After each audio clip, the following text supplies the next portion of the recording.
And a big win for the Japan team. The morning news anchor sounded particularly enthusiastic. Good morning. Today is Friday, June 27th. Our top story today is the results of yesterday's big game.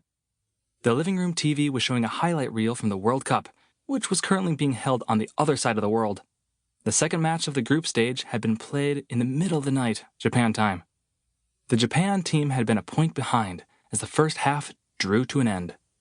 A Japanese player, number 10, had been doing some fancy dribbling when the opponent's aggressive defense sent him tumbling. Whistles echoed through the stadium. That had earned them a free kick from just outside the penalty box. Number 4 set the ball and took 2 steps back for the run-up. The tension was palpable. Sakuta Azusagawa watched in stunned horror. "I've seen this before," he muttered.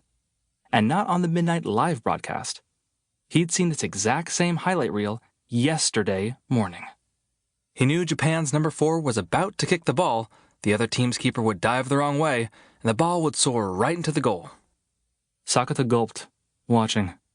Number 4's kick scored exactly the way he remembered, netting the team a goal.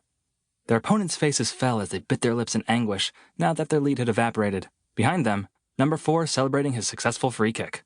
The Japan team swarmed him, everyone cheering. Japan had used the momentum from that point to score another goal in the back half. They'd maintained the 1-point lead and secured a victory. Sakuta grimly watched this identical result play out and went back to his room, trying to shake off the questions flooding his mind.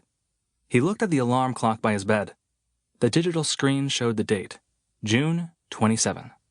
The same date announced by the newscaster. But how? Sakuta was sure today should be June 28. The day before, both the TV and his clock clearly said June 27. This meant today was yesterday, and yesterday was today. I see. Must be a dream. Sakuta flung himself onto his bed, pulled the covers over him, and went back to sleep. If this was yesterday, he could just sleep till tomorrow. But no sooner had his eyes closed than the door opened. "I thought you were up," Kaede said, his little sister. Her footsteps came closer. "You can't go back to sleep. Get up." She started shaking him. "I'm going to sleep until it's tomorrow." "You don't care about school?" "Nope." "Then I'm going to sleep with you." She grabbed the covers and tried to burrow under. "Well, I'd better get up," Sakuta said, sitting up. "Huh? Already?" He moved out as Kaide's panda pajamas moved in. Escaping reality could only get him so far. He headed back to the living room. The morning news was still talking about soccer. Kaede came pattering after him. "Hey, Kaede?" "Yes?" "This is gonna sound weird. Like in a dirty way?" "No." "Keep your mind out of the gutter," Kaede said. She covered her face with both hands, wriggling about and refusing to listen. "We saw the same news yesterday, right?"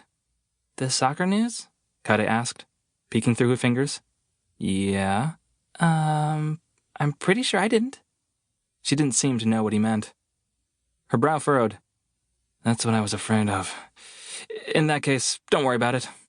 Sakuta had a nasty feeling in his gut, the kind you get when you know you're in trouble. With that lingering sense that something was wrong, he ate breakfast with Kaede. When no explanation seemed forthcoming, Sakuta decided he better head to school. Maybe he'd learn more if he left home. "See you soon," Kaede called after him, grinning. He got off the elevator on the first floor, took a deep breath, and started to walk to the station.